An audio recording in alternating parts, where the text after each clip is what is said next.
আসসালামু আলাইকুম। আজকে আমি প্রিপজিশনের যে ক্লাসটা নিতে এসেছি, দেখেন প্রিপজিশন বিশেষ করে এগ্রি উইথ নাকি এগ্রি টু, এটা নিয়ে অনেকের মধ্যেই কনফিউশন আছে। এগ্রি উইথ অবলিক টু, দেখেন। সো প্রথম বাক্যে দেখেন লিখেছি আই এগ্রি ড্যাশ ইউ।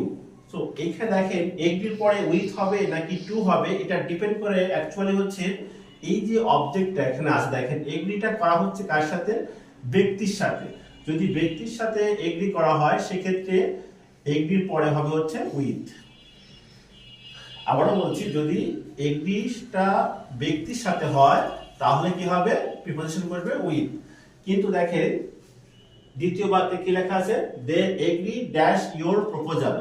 দেখেন এই যে এগ্রিটা করা হয়েছে কি? প্রপোজাল অর্থাৎ প্রস্তাব। যদি প্রস্তাব করা অর্থে বোঝা হয়, অর্থাৎ যদি এগ্রিটা কোনো প্রস্তাবের সাথে করা হয় সেক্ষেত্রে এগ্রির পরে উইথ না বসে টু বসে। ওকে, এবার আমরা 3 নম্বর লেখা আছে দে অ্যাংরি ড্যাশ ইউ। ঠিক একই ভাবে দেখেন অ্যাংরির পরে উইথ হবে নাকি অ্যাট হবে? অ্যাংরি উইথ অর অ্যাট, এটার মধ্যে কনফিউশন রয়েছে আমাদের। দেখেন যদি এখানে কি অ্যাংরিটা কিসের? ব্যক্তির সাথে হচ্ছে। সো যদি ব্যক্তির সাথে হয় সেক্ষেত্রে কি হবে? উইথ। এবার দেখেন he was angry dash your misbehave, অর্থাৎ এইখানে কি হয়? মিসবিহেভ অর্থাৎ এটা কিন্তু ব্যক্তির সাথে নয়, তার খারাপ আচরণের সাথে। তুমি যদি কোনো বিষয়ের সাথে সে কোনো বিষয়ের উপর রাগান্বিত হওয়া অর্থ বোঝায় সেক্ষেত্রে কিন্তু আমার কি হবে?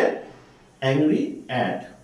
অর্থাৎ এটা দেখলাম আমরা, যদি ব্যক্তির সাথে হয় তাহলে হচ্ছে উইথ, কিন্তু যদি ব্যক্তির সাথে না হয় তাহলে কি হবে? টু।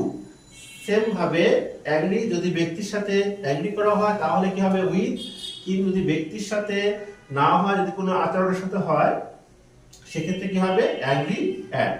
তো এই হচ্ছে, আশা করি আর ভুল হবে না। ধন্যবাদ সবাইকে। আসসালামু আলাইকুম।